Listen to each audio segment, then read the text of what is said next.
Hello friends, welcome you all. My self RC sir.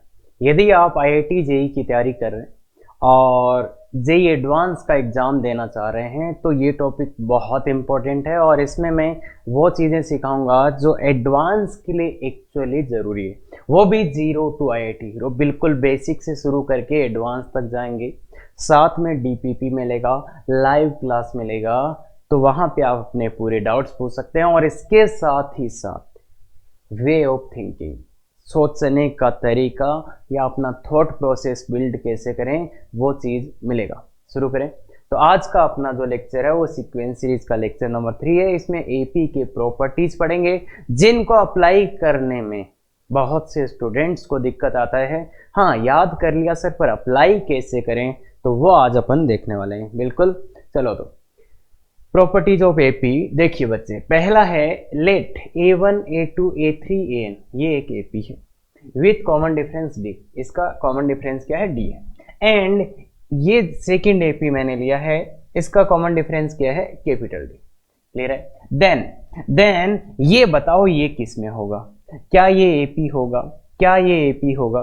तो अगर आप मुझे पूछेंगे या आपको खुद को पूछेंगे क्या ये एपी है, तो कैसे चेक करेंगे? तो इस वाले में से इस वाले को माइनस ही तो करोगे, इस वाले में से इसको माइनस करोगे तो क्या आएगा? a2 minus a1 that is equal to, अब a2 माइनस a1 इसके लिए क्या है? इस सीरीज से a2 माइनस a1, अरे इसका कॉमन डिफरेंस d है, इसका कॉमन डिफरेंस d होने का मतलब ये लिख सकता हूं क्या कि a2 माइनस a1 d आएगा और a3 माइनस a2 भी कितना आ जाएगा? d आ जाएगा। मतलब आगा नेक्स्ट टर्म माइनस प्रीवियस, तो ये d आ जाएगा। ऐसे ही अगर आप इसमें से इसको माइनस करते हो तो क्या बचेगा? देखो a3 minus a2 that is also equal to d। तो इनका डिफरेंस सेम आ रहा है क्या? डिफरेंस सेम आ रहा, तो ये AP है, AP विथ कॉमन डिफरेंस कितना? d। इसका कॉमन डिफरेंस भी आ गया d। अगर ये AP है तो इसके एवरी टर्म में अपन कुछ भी ऐड कर दें तो वो भी क्या रहेगा? एपी रहेगा। और ऐड करना बोलो या सब्ट्रैक्ट, एक ही बात है क्या? प्लस करो या माइनस। क्यों? क्योंकि जब आप के का वैल्यू यहाँ पे प्लस का 2 पुट करोगे तो आपने इसके एवरी टर्म में 2 ऐड किया, पर जब के का वैल्यू आप -2 पुट करोगे तो क्या हुआ है? इफेक्टिवली a1 -2, a2 -2, a3 -2, वो क्या हो गया है? माइनस हो गया। क्लियर है बच्चे? तो एपी के एवरी टर्म में कुछ भी ऐड करो या सब्ट्रैक्ट करो एपी ही रहेगा और उसका भी कॉमन डिफरेंस क्या रहेगा? डी। सेकंड इसका चलते हैं। अब यहां पे क्या हुआ? इस एपी के एवरी टर्म को के से मल्टीप्लाई किया गया, एवरी टर्म को के से मल्टीप्लाई करा। अब ये मुझे बताओ एपी रहेगा कि नहीं? तो इसमें से इसको माइनस करो तो क्या मिलेगा आपको? के टाइम्स a2 माइनस a1, और ये क्या हो जाएगा? के डी। और अगर आप इसमें से इसको माइनस भी करोगे, इसमें से इसको माइनस भी करोगे तो ये भी क्या मिलेगा बच्चे? ध्यान से देखो, के a3 माइनस a2, तो a3 minus a2 that is also के डी। तो ये भी क्या रहेगा बच्चे? इसमें से इसको माइनस करो या इसमें से इसको माइनस करो, क्या आ रहा है? के डी। तो ये भी एपी विथ कॉमन डिफरेंस कितना? के इंटू डी। तो एपी के ईच एंड एवरी टर्म को अगर आप किसी नंबर से मल्टीप्लाई करते हो तो वो एपी ही रहेगा और उसका कॉमन डिफरेंस उस नंबर से क्या हो जाएगा? मल्टीप्लाई हो जाएगा। इसी चीज को मैं ये भी बोल सकता हूं कि एपी के ईच एंड एवरी टर्म को अगर आप किसी नंबर से डिवाइड करते हो तो वो भी एपी रहेगा। क्यों? मान लो के का वैल्यू आपने 2 रखा तो ये 2 से मल्टीप्लाई हुआ, पर के का वैल्यू यहाँ पे आपने 1/2 रखा तो ये 1/2 से डिवाइड हो गया, मतलब 2 से डिवाइड हो गया क्या? एक्चुअली ये बोल सकते हैं ना, अगर आपने के का वैल्यू यहाँ पे पुट किया कितना? 1/2, तो ये आएगा 1/2 a1, 1/2 a2, 1/2 a3 और 1/2 an। तो अगर आप, मैं बोलूं मैंने इसको किससे मल्टीप्लाई किया? 1/2 से। इसी स्टेप को मैं दूसरा बोल सकता हूं क्या? मैंने सभी टर्म्स को 2 से डिवाइड किया। सेम ही बात है। तो देखो, मल्टीप्लाई और डिवाइड सेम चीज है मैथमेटिक्स में, और प्लस और माइनस ये भी सेम चीज है।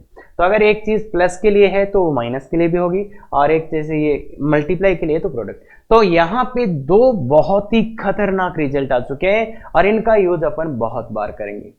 देखो, एपी के सभी टर्म्स में आप कुछ भी नंबर ऐड करो या सब्ट्रैक्ट करो वो एपी रहेगा। मल्टीप्लाई करो या डिवाइड करो फिर भी एपी ही रहेगा। तो ये लिख लेना, एपी के सभी टर्म्स में किसी भी नंबर से ऐड, सब्ट्रैक्ट, मल्टीप्लाई, डिवाइड करने पे रिजल्टिंग जो सीरीज होगी वो भी एपी रहेगी। और इसका बहुत बार यूज करेंगे, सबसे इंपॉर्टेंट चीज है। इसका यूज कैसे करना है वो भी इस वीडियो में देखेंगे अपन। क्लियर है? आगे चलें तो बिल्कुल देखिए बच्चे, ये जो प्रॉपर्टी है इसमें क्या किया गया है, देखो इस वाले एपी के फर्स्ट टर्म में इस वाले एपी का फर्स्ट टर्म ऐड किया गया है क्या, ए प्लस ए। इस वाले एपी के सेकेंड टर्म में इस वाले एपी का सेकेंड टर्म किया गया क्या ऐड, और ये थर्ड में, और सो ऑन। अब मैं ये आपको पूछूं क्या ये एपी है, तो खुद से देखो एपी को चेक कैसे करते हैं। इसमें से इसको माइनस करो तो यह क्या मिला, a2 माइनस a1।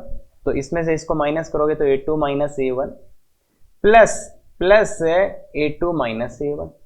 तो ये a2 माइनस a1 तो d था, ये भी d था, तो ये d प्लस कैपिटल D। गौर से देखो, और इसमें से इसको माइनस किया जाए तो a3 माइनस a2। गौर से देखना बच्चे, गौर से देखना, a3 माइनस a2। तो ये भी क्या था बच्चे, ये भी d था, और ये भी क्या था बच्चे, d था।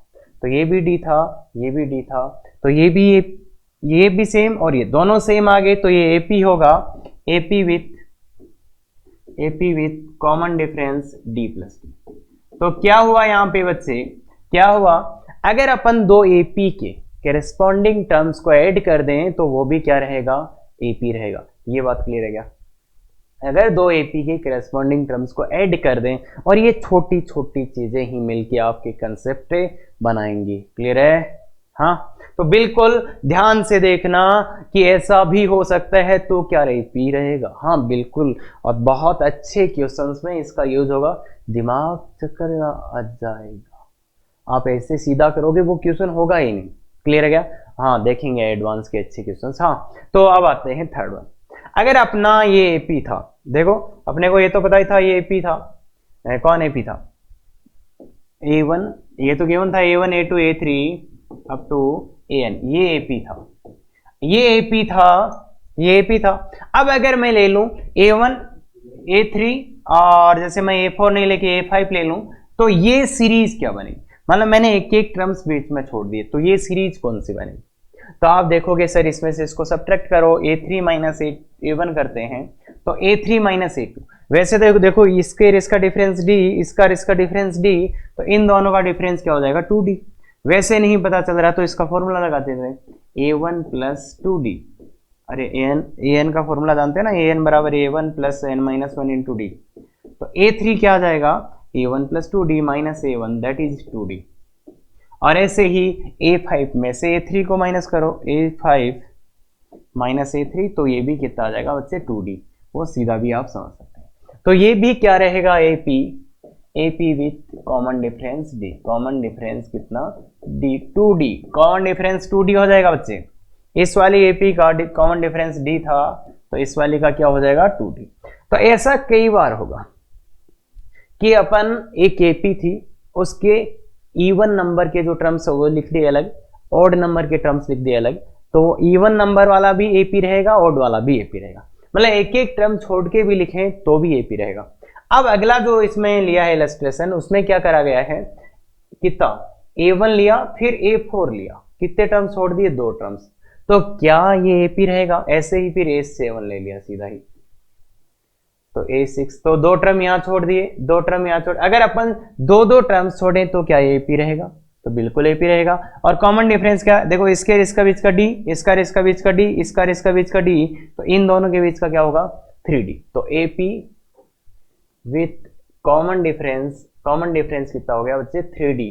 गौर से देखो, अगर मैं 2 टर्म्स बीच में छोड़ दूं तो भी वो एपी ही रहेगा, तो भी वो एपी ही रहेगा। और आराम से आप देखो, इसमें से इसको माइनस कर लेना, इसमें से इसको माइनस कर लेना, तो ये आपको मिल जाएगा 3d, आराम से मिल जाएगा, इसमें से इसको, इसमें से। अब ये क्या किया गया है, ये क्या गया, इस एपी को उल्टा लिखा गया है, देखो उल्टा लिखा गया है, a1 a2 an। तो क्या ये एपी रहेगा, क्या ये एपी रहेगा, तो इसके लिए देखो बच्चे, इसमें से इसको माइनस करते हैं, तो an माइनस 1 माइनस an। अगर आप थोड़ा सा ध्यान देते हो तो माइनस कॉमन ले लो, तो ये an माइनस 1 आया, और ये अपन जानते हैं इस एपी का d है, तो ये हो गया माइनस का d। तो जब आप इसमें से इसको माइनस करोगे या इसमें से इसको माइनस करोगे तो ये भी क्या आ जाएगा, माइनस का डी, और इनफैक्ट इसमें से इसको माइनस करोगे तो ये भी माइनस का डी आ जाएगा। तो इसका मतलब क्या है, अगर अपन AP को उल्टा लिखें तो ये भी एक AP आएगा विथ कॉमन डिफरेंस, कितना कॉमन डिफरेंस कितना आ जाएगा, माइनस का डी। और ये एक काफी यूजफुल प्रॉपर्टी है। जैसे इसका मैं एक एग्जांपल दिखाता हूं कि आपको ये कैसे यूजफुल होगी। अगर किसी AP को अपन उल्टा लिख दें तो वो AP ही रहेगा, बस उसका कॉमन डिफरेंस क्या हो जाएगा, माइनस का डी। जैसे कोई पूछे find sixth term from end of AP क्या 2, 4, 6 और 100। इस APP का आपको सिक्स्थ टर्म फाइंड करना है, कहां से, एंड से। तो आप खतरनाक फॉर्मूले लगाने की बजाय क्या करो, ऐसे लिख लो बच्चा कि इसका एंड से निकालना है तो इस AP को उल्टा लिख दो ना, 100। फिर क्या होगा, इधर से जा रहे हैं तो ऐसे बढ़ती हुए, उधर से तो 98 आएगा भाई। इसका डी अभी इसका डी कितना है बच्चे, 2। तो जब उल्टा लिखेंगे तो -2 हो जाएगा। तो ऐसा ही दिखेगा क्या ये AP, और ये 6, 4, 2, मतलब AP को उल्टा लिख दिया, ऐसे ही दिखेगा। अब इसका सिक्स्थ टर्म फाइंड करना है। अगर आप इसका डी फाइंड करोगे तो आप खुद ही पाओगे कितना आएगा डी, इस वाली AP का। इसका तो डी 2 था, इसका AP का डी फाइंड कर लो, इसमें से इसको माइनस करो तो डी का वैल्यू -2 आएगा। और उस थ्योरम से भी अपना -2 आ रहा है कि अगर ऐसे लिखा हुआ है डी है तो इसको उल्टा लिखने में -d। देखो इसका 2 आ रहा था तो इसका -2 आ गया। अब इसका सिक्स्थ टर्म, तो A6 फाइंड करना है तो A1 + 5d। तो A1 क्या है, सो +5 इंटू डी का वैल्यू है -2, तो ये कितना आ जाएगा, 90 आ जाएगा बच्चे। क्लियर है क्या। तो इसलिए इस टाइप के क्वेश्चंस आप बड़े जल्दी कर सकते हो। और सीक्वेंस सीरीज में अगर कोई आपको एंड से बोले तो देखो गंदा सा फॉर्मूला मैं भी बता सकता हूं, पर विजुअलाइज करना सीखो। क्लियर है ये बात। तो सिक्स्थ टर्म एंड से चाहिए तो क्या करो, उल्टा लिख दो। उल्टा लिखने पे AP आएगा, उसका D भी आप लिख सकते हो। और ऑफ कोर्स लिख सकते हो ना, ये 2, 4, 6 आ रहा था, ये 98 रहा होगा, ये 96 रहेगा, ये तो समझते हैं। तो बिल्कुल सर हो जाएगा। तो बिल्कुल ही सही से ध्यान से देखो, अपन प्रैक्टिस भी कर रहे हैं और समझते चल रहे हैं। क्लियर है। आगे चलते हैं। ये बहुत ही इंटरेस्टिंग चीज है, A1 + AN, A2 + AN - 2, ये क्या है। तो इसका मैं वैल्यू निकालना चाहूंगा। पहले तो A1 + AN का वैल्यू बोलो, A1 + AN, तो इसको तो A1 ही है, इसका लिख देते हैं A1 + N - 1 × D। इसका फॉर्मूला आपने लगाया तो ये देखो ये कितना, A1 2A1 + N - 1 × D। और ऐसे ही अगले वाले का A2 + AN - 1, तो इसका फॉर्मूला लगाओ A1 + D, और वो दूसरा क्या आ जाएगा, A1 + N - 2, N - 2 आ जाएगा क्या इसका, इंटू D। अरे भाई ये तो टर्म लिख ही सकते हैं, तो ये फिर से आ गया 2A + N - 1 × गौर से देखना, ये आ जाएगा, आराम से आ जाएगा, कोई दिक्कत ही नहीं करेगा। तो ये A + 2D और ये A1, ये A1 + N - 3 × D। तो ये बच्चे फिर से 2A1 + N - 1। तो क्या हो रहा है बच्चे, अगर इस टर्म को ऐड करो, इसको ऐड करो, इसको ऐड करो, तो क्या आ रहा है, सम सेम ही आ रहा है। तो सम सेम ही आ रहा है, और ये बहुत ही इंपॉर्टेंट प्रॉपर्टी है। इसी का यूज करते हुए अपन ने AP का सम निकाला था। अगर किसी को याद हो, जो AP का सम निकाला था ना अपन ने, ऐसा याद करके, तो वो इसीलिए निकाला था कि देखो जो फर्स्ट टर्म है, जैसे AP अपना ये था A1 A2 A3 AN - 2 AN - 1 और AN। तो देखो इधर से फर्स्ट टर्म और इधर से फर्स्ट टर्म, इधर से फर्स्ट टर्म को ऐड करो, या इधर से सेकंड टर्म और इधर से सेकंड टर्म को ऐड करो। इसका सम निकालो, इसका सम निकालो, और इसका सम निकालो। तो ये सम क्या आएगा, कांस्टेंट आएगा। इसको अपन अगर लैंग्वेज में बोलेंगे तो sum of terms equidistance from both ends will always be same. Sum of terms, कौन सी टर्म्स का सम लेना, इक्विडिस्टेंस फ्रॉम बोथ एंड्स, मतलब ये इधर से फर्स्ट है और ये भी इधर से फर्स्ट है। ऐसे ही इधर से ये कौन सी टर्म है, सेकंड टर्म है, तो ये भी कौन सी टर्म है, सेकंड टर्म। तो मतलब ये दोनों, ये इस एंड से एक डिस्टेंस पे, ये एक एंड से, ऐसे ही ये और ये भी इक्वी डिस्टेंस है, मतलब ये इधर से थर्ड, ये इधर से थर्ड, तो इनका सम करा जाएगा तो वो एक कांस्टेंट आएगा या सेम आएगा, ऐसे बोल सकते हैं। देखो सेम आ भी रहा है। पर याद कैसे रहेगा, ये याद कैसे रहेगा, एग्जाम बहुत का फेवरेट है। तो देखो बच्चे याद रखने के हिसाब से अगर अपन जाओगे तो देखो इनका सबस्क्रिप्ट्स का सम देख लो n+1 है, इनके सबस्क्रिप्ट्स का सम देख लो कितना है n+1 है, इनके सबस्क्रिप्ट्स का सम देख लो कितना है n+1 है, तो मतलब ये सेम ही रहेगा, मतलब ये सेम ही रहेगा। क्लियर है ये बात, क्लियर है ये बात। तो इस टाइप से अपने को याद रखना है कि अगर सबस्क्रिप्ट्स का सम सेम आ रहा है तो उनका वो भी सेम रहेगा, और उसका लॉजिक भी है क्योंकि वो वहीं से तो यहाँ पे आता है ये चीज, तो इसलिए अगर नीचे वाले सब्सक्रिप्ट्स का सम सेम है तो वो सेम रहेगा। बाकी लैंग्वेज में भी याद रख सकते हैं, बहुत अच्छे क्वेश्चंस बनते हैं इस पे। क्लियर है, चलो तो बच्चे, हाँ ये है अज्यूमिंग टर्म्स इन एपी। और कब अगर कोई मेरे को बोले कि 3 टर्म्स बताओ एपी में, कोई भी मेरे को बोले कि 3 टर्म्स बताओ, तो मैं बोल दूंगा ना a+d और a+2d। क्या गलती क्या है यहाँ पे, एपी में है तीनों टर्म, देख लो किसी से भी चेक करवा लो। और इनफैक्ट अपने स्टैंडर्ड वाला एपी है क्या, जिसका फर्स्ट टर्म ए है और कॉमन डिफरेंस। अब कोई बोलेगा 4 टर्म्स बता दो मेरे को, तो 4 टर्म्स भी बता दूंगा मैं, a+d, a+2d और a+3d। अगर मेरे को किसी ने बोला 4 टर्म्स बता दो तो मैं बता दूंगा, क्या ही फर्क पड़ेगा। तो 3 टर्म्स हो, 4 टर्म्स हो, 5 टर्म्स हो, कितने भी टर्म्स हो, आप ऐसे बिल्कुल एज्यूम कर सकते हैं, अपनी क्रिएटिविटी को ना छोड़ें। पर सर हमें तो वो बताएगा, ये बिल्कुल मान सकते हो, हर क्वेश्चन इससे होगा। पर क्या होता है ना, जब आपका सम गिवन होता है, अगर आपको एपी में 3 टर्म्स एज्यूम करने हैं और उनका सम गिवन है, तो फिर मैं बोलूंगा 3 टर्म्स कैसे एज्यूम कर लो बेटा, a-d, a और a+d। ये बात समझ आती है क्या बच्चे, क्यों ऐसा करने से हुआ क्या, अगर इन तीनों का अपन सम निकालेंगे, इन तीनों का सम निकालेंगे तो देखो कितना आ रहा है, 3 है, मतलब वहां पे d नहीं दिख रहा, वहां पे क्या नहीं दिखा, d नहीं दिखा, तो वो अपने लिए बेनिफिट हो जाएगा कि सीधा सीधा जब सम का फॉर्मूला लगाएंगे तो एक का वैल्यू ही आ जाएगा, तो इससे क्वेश्चन थोड़ा सा आसान हो जाएगा, इससे थोड़ा सा आसान हो जाएगा। क्लियर है क्या। अब बात करते हैं 4 टर्म्स। अगर 4 टर्म्स एज्यूम करने तो आप बोलोगे सर इसके आगे वाला टर्म और लिख देते हैं। अगर वैसा करोगे तुम 4 टर्म्स में कि सर a-d, a+d और a+2d, तो फिर तो आपका जो विजन था, जब आप सम लोगे तो d नहीं आना चाहिए, तो वो तो खत्म ही हो गया। मतलब क्यों, d आएगा, इन 4 टर्म्स का सम लोगे तो d आएगा, उससे अच्छा तो अपन ये 4 टर्म्स ले लें, तो इसलिए ये तो नहीं कर सकता। तो फिर क्या लिखना है, ऐसे टर्म्स लिखो कि d नहीं आए सम करने पे, तो वो कैसे लिख सकता हूं मैं, वो ऐसे लिखा जाएगा a-d, a+d और आगे a+2d। और वैसे यहाँ पे 2d नहीं लिख सकता मैं, उसका रीजन है 3d लिखना पड़ेगा। तो ये वो 4 टर्म्स होंगे, इनका सम करो, देखो इनका सम करो, इनका सम कितना आ रहा है बच्चे, इनका सम कितना आ रहा है, 4 आ रहा है, मतलब d खत्म हो गया, मतलब सिमेट्रिक टर्म्स लिखने थे। पर सर आपने यहाँ पे 3d क्यों लिखा, तो इसलिए इसका इसका डिफरेंस करो, 2d आ रहा है, तो अगर AP है तो इसका डिफरेंस भी कितना आना चाहिए था बच्चे, 2d, और इसका डिफरेंस भी कितना आना चाहिए था, 2d। तो इसलिए मैंने ऐसा लिखा बच्चे, इसलिए मैंने ऐसा लिखा कि इनका डिफरेंस जो आ रहा है उतना ही इसका आना चाहिए, उतना ही इसका, तभी तो AP रहेगा।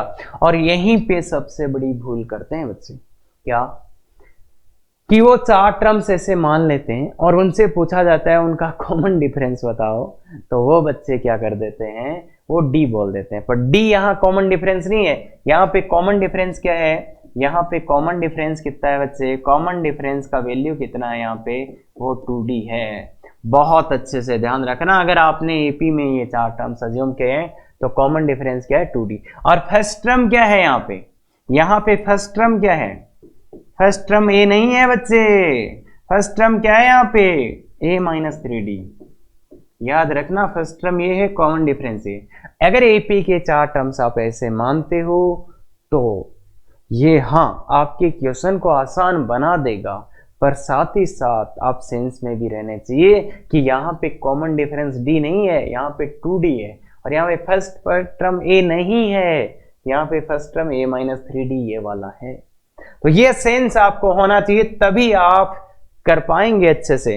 अब मैं बोलूं 5 टर्म मानना, तो देखो बच्चे, ये समझा दिया क्यों ऐसा माना, उसका लॉजिक भी समझा दिया कि सम ऐसा आना चाहिए, और ये तभी करना है जब सम गिवन हो, अदरवाइज ऐसे अज्यूम कर सकते। अब कोई बोले 5 टर्म्स, तो 5 टर्म्स तो बहुत आसान होगा। कैसे? इसमें एक एक टर्म और लगा दो भाई, 3 वाले में एक एक और लगा दो, ए प्लस डी और ए माइनस डी था, एक एक टर्म और लगा दो ना। क्या इसके आगे वाला ए प्लस 2डी आएगा और इसके पीछे वाला ए माइनस 2डी आएगा। तो 5 टर्म लेने हो तो बहुत आसान है उसमें, और 6 टर्म लेने हो तो 6 टर्म्स लेने हो तो इसमें एक एक और लगा दो, एक आगे और एक पीछे। तो ए प्लस डी, ए प्लस 3डी तो था ही, इसके आगे वाला क्या आएगा? ए प्लस 5डी। भाई 2डी के डिफरेंस पे ए माइनस डी था ही था, ए माइनस 3डी था ही था, और ए माइनस 5डी। तो ये 6 टर्म, तो 6 टर्म लेना, 5 टर्म लेना, ये बहुत आसान हो जाएंगे। बस इसमें एक एक टर्म बढ़ा दो, 5 आ गया, इसमें एक एक टर्म बढ़ा दो, 6 आ गया। तो इनकी जरूरत वैसे पड़ेगी नहीं। पर बच्चे कई बार अपन शॉर्टकट के चक्कर में गलत कर देते हैं। क्वेश्चन ये मत करना, इस पूरी स्लाइड का मीनिंग यही है। और मैंने ये आते ही बोला था कि 3 टर्म से बिल्कुल ले सकते हो, क्वेश्चन होगा, बिल्कुल होगा और हमेशा होगा। हो सकता है यहाँ थोड़ा टाइम, अगर आप स्मार्ट वे से खेलना चाहते हो तो जब सम दिया हो ये ले लेना, पर मीनिंग ध्यान रखना, या मतलब बेसिक कंसेप्ट का ध्यान रखना कि कहीं अपन गलत ना कर दे। क्लियर है? चले आगे। हाँ, अब ये है, अगर ए बी सी ए पी में, A B C in A P then 2b बराबर ए प्लस सी। क्यों आता है ऐसा? और हमेशा जब भी बाकी के टॉपिक्स में यूज होगा, ए बी सी बराबर, ए बी सी ए पी में है तो 2b बराबर ए प्लस सी होगा।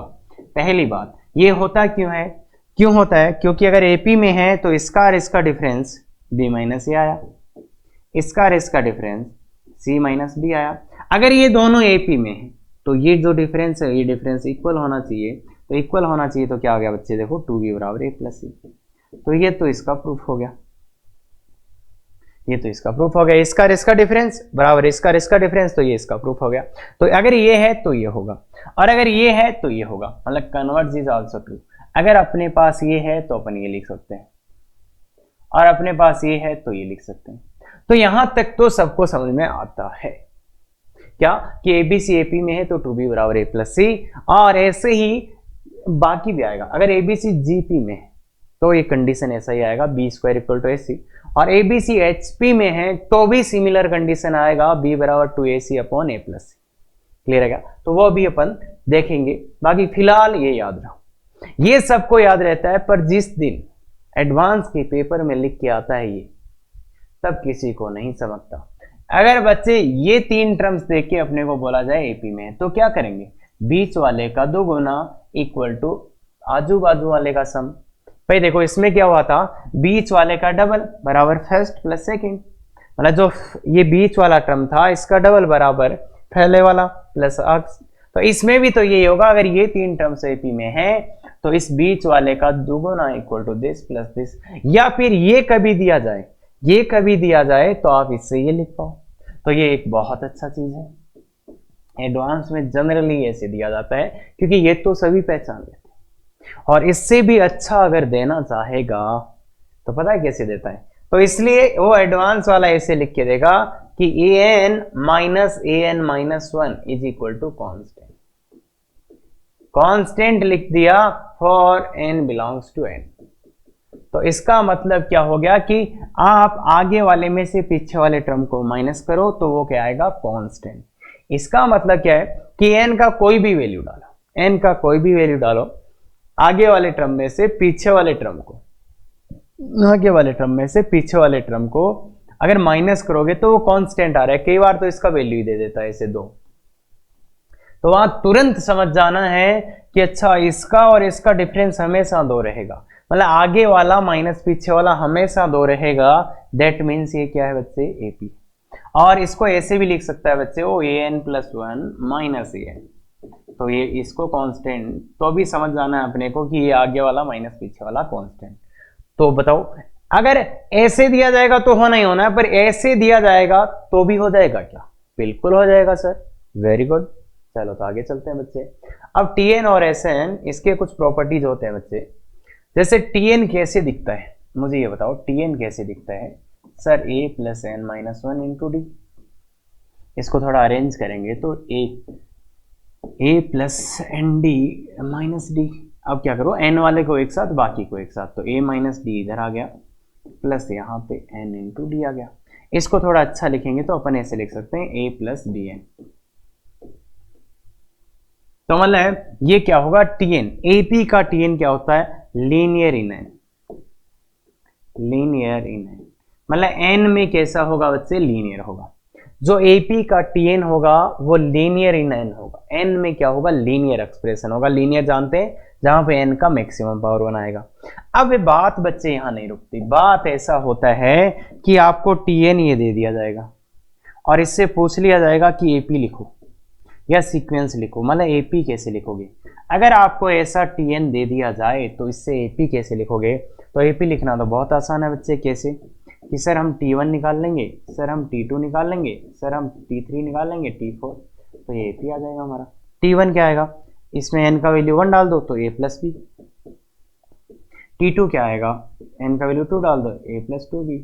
T3 क्या आएगा, a प्लस 3b। T4 क्या आएगा, a प्लस 4b। तो अगर आपको Tn निकाल के AP देने के लिए बोले तो अपन ने सीखा था, बहुत आराम से आ जाएगा, T1 T2 T3 डाल दो। और अब D निकालने के लिए बोल दिए तो इसमें से इसको घटा दो B, और इसमें से इसको भी घटा दो B, और इसमें से इसको भी घटा दो तो B, तो D का वैल्यू भी आ गया। और अगर अपन कंपेयर करते, देखो इसको और इसको कंपेयर करते, इसको और इसको अरे भाई मैंने ये तो लिखा कि इसका जनरल फॉर्मेट ऐसा दिखेगा, मतलब एक तो n आएगा और एक कुछ कांस्टेंट, एक तो कुछ कांस्टेंट तो ये लिख दिया, और एक n का कुछ कोफिशिएंट तो n का कुछ कोफिशिएंट। तो अगर इसको कंपेयर करोगे तो भी समझ में आ जाएगा d का वैल्यू कितना आना चाहिए था, b। इसको और इसको कंपेयर कर लो, या फिर ऐसे AP लिख के देख लो।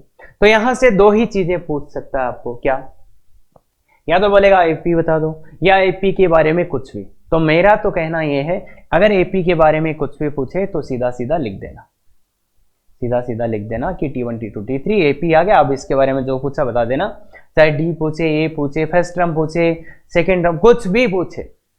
अगर ऐसा TN दिया, AP के बारे में इंफॉर्मेशन चाहते हैं तो AP लिख लेना, फिर जो भी पूछ रहा है बता देना।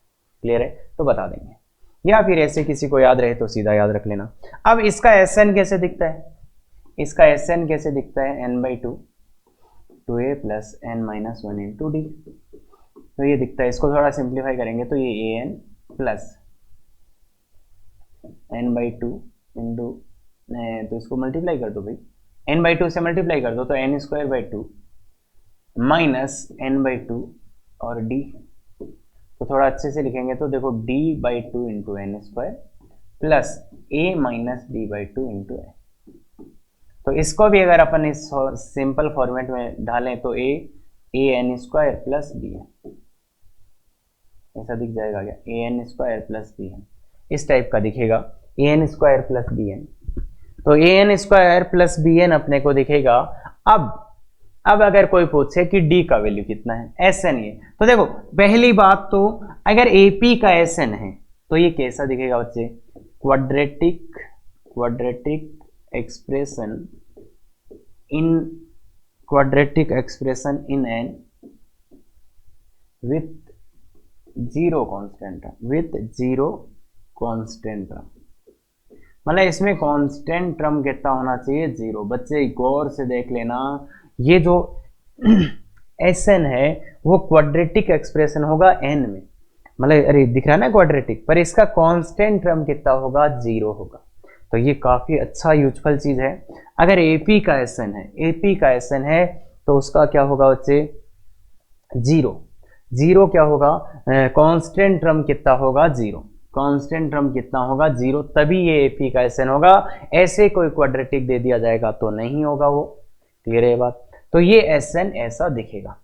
यहां से अपन कंपेयर करके सीधा सीधा एक चीज तो देख सकते हैं, d/2 कितना हो जाएगा, a, तो मतलब d का वैल्यू कितना हो जाएगा, 2a, तो ये देख सकते हो। और बाकी AP के बारे में इंफॉर्मेशन पूछेगा तो अपन इसके बारे में और डिटेल में जाएंगे नेक्स्ट वीडियो में, क्योंकि ये AP का है तो यहाँ मैं नहीं लाना चाहता वो डिस्कशन, तो आगे अपन देखेंगे इसका और भी डिटेल में कि क्या क्या हो सकता है। क्लियर है बच्चे। तो बिल्कुल अगर यहाँ से ये पूछे तो आप बता सकते हो, TN पूछे तो कैसे करेंगे वो नेक्स्ट वीडियो का पार्ट है छोटा सा अपना, तो वहां पे अपन जनरल के लिए बताएंगे। क्लियर है बच्चे, यहाँ से समझ सकते हैं। बिल्कुल, तो ये SN है, इससे कैसे सीरीज लाना है, कैसे सीरीज लाना है वो आगे वाले का पार्ट है कि एपी कैसे लाएंगे, जब तक आप सोचिएगा। बिल्कुल क्लियर है बच्चे, कर सकते हैं बिल्कुल। तो आगे चलते हैं। आगे है अगर देखो एपी कितने टाइप की होती है। अगर ये एपी हुई 2 4 6 8, तो इसका डी कितना है, इसका डी देखो, ये दो, ये भी दो और ये भी दो, तो इसका डी 2 है। डी का वैल्यू 2 है, डी का वैल्यू कितना है 2, जो कि पॉजिटिव है। और इस एपी का एक चीज दिख रहा है, ये इंक्रीज हो रही है, मतलब हर टर्म में डी ऐड होते जा रहा है, तो इंक्रीज हो रही है, मतलब इसको बोलते हैं अपन इंक्रीजिंग एपी बोलेंगे इसको। क्लियर है क्या, इंक्रीजिंग एपी। और डी नेगेटिव है, जैसे 8 6 4 2 0 -2 ऐसे। तो इसका डी कितना है बच्चे, -2 -2 -2, मतलब सब जगह -2 है, तो डी का वैल्यू -2 है। तो ये देखो बच्चे कम हो रही है क्या, कम हो रही है क्या, तो ऐसी जीपी को, ऐसी को बोलते हैं डिक्रीजिंग एपी। मतलब देखो ये एपी बढ़ रही है तो इंक्रीजिंग, और घट रही है, इसके टर्म्स घट रहे हैं तो डिक्रीजिंग। और अगर कोई एपी ऐसे आ जाए 2 2 2, जो ना तो घट रही ना ही, तो इसको बोलते हैं, इसका डी 0 आएगा, देखो इसमें से इसको माइनस करो 0, तो जब डी 0 होगा तब कांस्टेंट एपी, तो डी का वैल्यू 0 है। अब बात ये ना, कई बार जैसे 2-3 आंसर आ रहे होते हैं डी के, तो उनमें से एक को पिक कराना है, तो वो क्या बोल देगा कि इंक्रीजिंग एपी है। उस टाइम आप डी का कौन सा वैल्यू पिक करेंगे, केवल पॉजिटिव वाला है। तो ये बात तो समझ जाएंगे, बहुत छोटी सी बात है। क्लियर है क्या। अब अपन चलते हैं क्वेश्चंस पे। तो क्वेश्चंस देखिए बच्चे, find an AP sum of whose first 3 terms is 3 and product.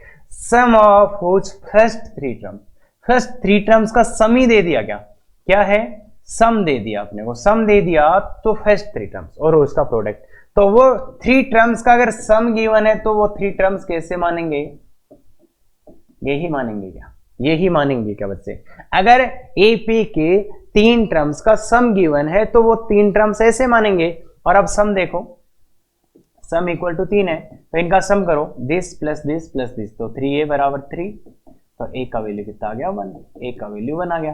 अब क्या करना है, product sum of whose first 3 terms, ये और प्रोडक्ट, उन्हीं का प्रोडक्ट है -3, तो इनका प्रोडक्ट देखो, प्रोडक्ट कर लो भाई, प्रोडक्ट इज इक्वल टू -3। तो प्रोडक्ट कैसे निकालोगे, तो यहाँ पे वैल्यू पुट कर दो, a minus D into A plus D, यही होगा इनका प्रोडक्ट। कितना दिया, -3, तो a का वैल्यू तो 1 पुट ही कर दो ना बच्चे, 1 माइनस डी 1 और 1 plus D is equal to -3। अगर आप थोड़ा अच्छे से देखोगे तो ये this minus this, a minus D square is equal to -3, तो D square is equal to 4, तो डी का वैल्यू +-2,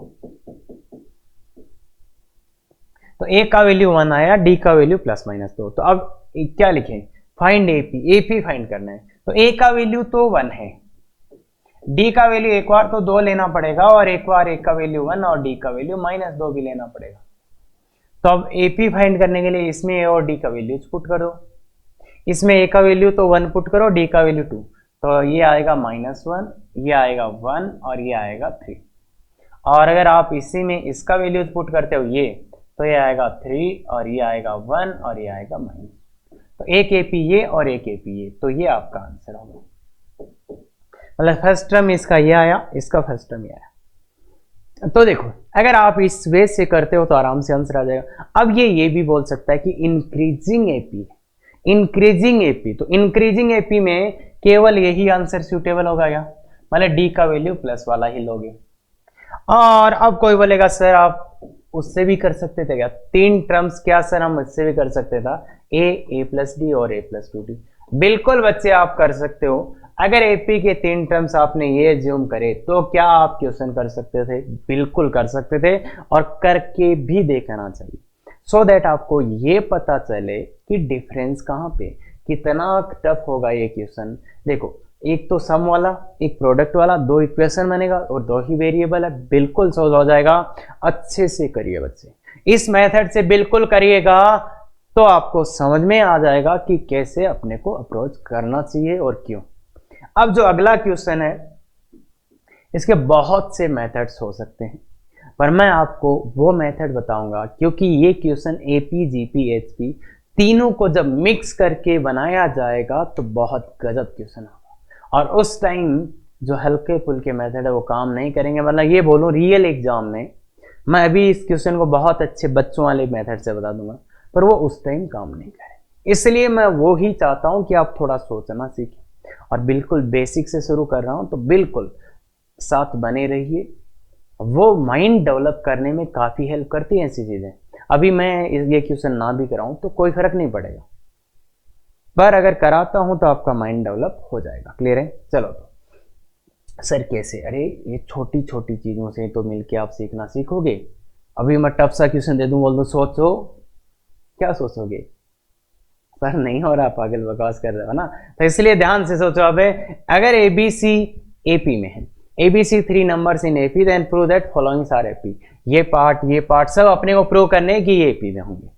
और कैसे करने? प्रॉपर्टी नंबर 1 और 2 देख लो ध्यान से। AP को किसी भी नंबर से मल्टीप्लाई करो, डिवाइड करो, प्लस करो, माइनस करो, AP ही रहेगा, उसका यूज करें। अब देखो अपने को A, B और C ये AP में दिए गए, ABC AP में दिए गए, और यहां से ये बनाना है। हमेशा सोचो क्या कर सकते हैं कि यहां से ये आ जाए, क्योंकि तभी आपको एपीजीपी सबके क्वेश्चंस करने को आएंगे। तो क्या करें यहां से ये लाने के लिए? तो एक बार देखो पहली बार, फिर सोचना कि सबसे पहले मैं कर रहा हूं एक -1 से मल्टीप्लाई, तो -a सबको -1 से मल्टीप्लाई कर दिया, -3। अगर किसी भी एपी को किसी नंबर से मल्टीप्लाई किया जाता है तो वो एपी रहता है, एपी रहता है। अब मैं कर रहा हूं सब में a plus B plus C add, a plus B plus C क्या कर रहा हूं मैं? ऐड कर रहा हूं। तो सब में a plus B plus C add कर दो, a plus B plus C, और ये तो ऐड करा, और माइनस का a पहले से था, इसमें भी a plus B plus C add कर दो, और माइनस का b पहले से था, a plus B plus C और माइनस का c, तो ये भी एपी में होगा। सब जगह क्या ऐड किया है? a plus B plus C, a plus B plus C, a plus B. अब ये क्या आया देखो, a से a कट गया तो b प्लस सी, और ये b से b कट गया a प्लस सी, और ये क्या आ गया? a plus B. तो ये किस में आ जाएंगे बच्चे? एपी में। यहाँ पे b होना पड़ेगा, यहाँ पे b होना पड़ेगा, तो ये किस में आ जाएंगे बच्चे? एपी में। क्लियर है? तो ऐसे आपको बनाना है कि ये दिया है तो यहाँ से यहाँ पे ये बना के लाना होता है। कि कैसे आप बनाएंगे तो बहुत अच्छे से सोचिएगा बच्चे। बाकी इसका मैं एक मेथड 2 अभी आपको देखो थोड़ा सा मैं डिस्कस कर सकता हूँ कि अपन चेक कर सकते हैं ये किस में, अपन ये चेक कर सकते हैं कि ये किस में है। तो चेक करने के लिए क्या करो, इसको ए मानो, इसको बी मानो और इसको सी। तो आपको तो यही दिखाना है बस 2b बराबर a प्लस सी होगा। तो आप क्या करो, a प्लस सी का वैल्यू निकाल लो, a और c का। तो आपको ये दिखा दिया, इसको a मानो, इसको b, इसको c। अगर आपने ये दिखा दिया कि 2b बराबर a प्लस सी आ गया तो आपका काम हो जाएगा। तो a प्लस सी निकाल लो, a प्लस सी निकाल लो। a प्लस सी का वैल्यू क्या आ रहा है? b प्लस सी और प्लस b प्लस a। अब अपने को पता है देखो b और b, ये 2b हो गया तो ये 2b a प्लस सी।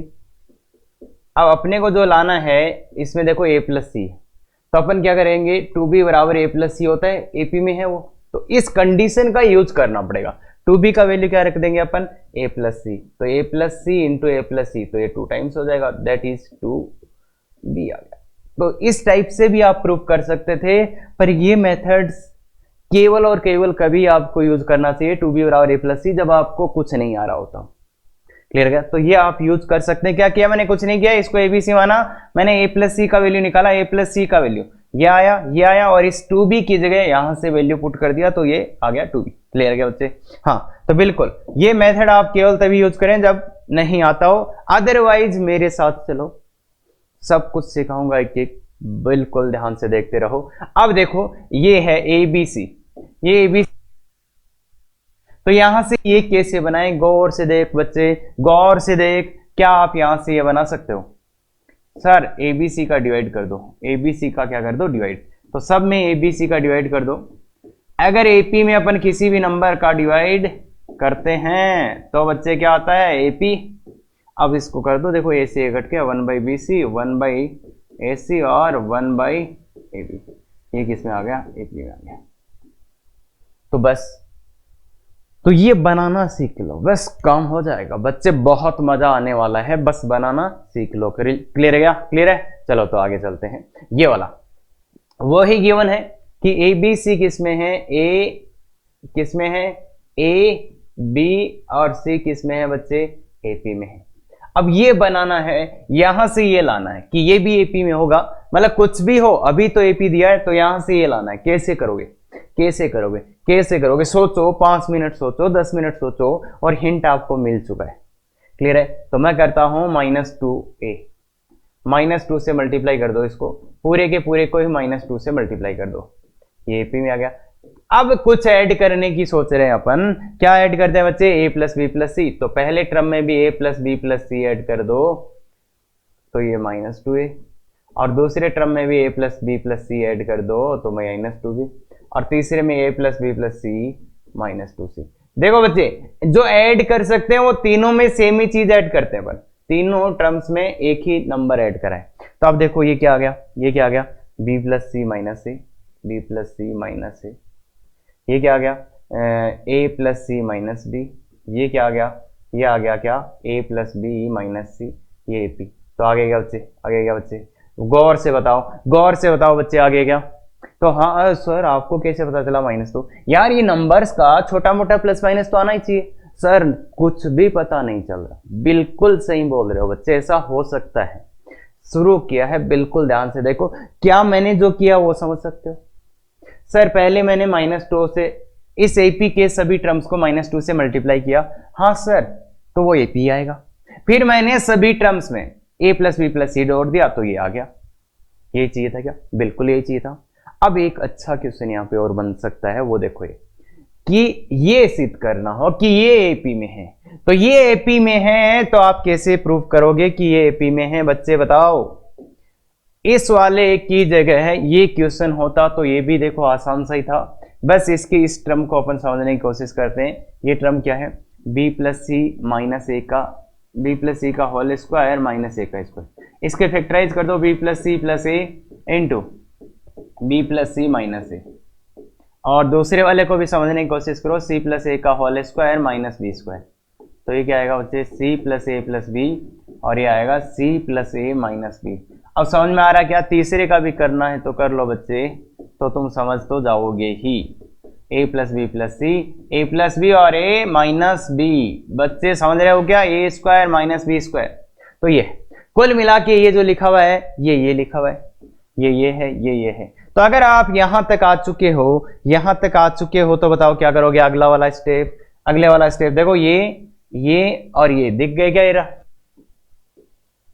तो क्या करें, तीनों में किससे मल्टीप्लाई कर दें, a plus B plus C से। किससे मल्टीप्लाई कर दें बच्चे, a plus B plus C से। तो ये a plus B plus C, और ये क्या आ जाएगा, b plus C minus A, ये क्या आ जाएगा, a plus B plus C, और a plus C minus B, और यहाँ पे भी क्या आ जाएगा, a plus B plus C, और a plus B plus minus का सी। ए बी सी से क्या कर दिया, मल्टीप्लाई। इस एपी को ए बी सी से मल्टीप्लाई करा तो ये भी एपी रहेगा।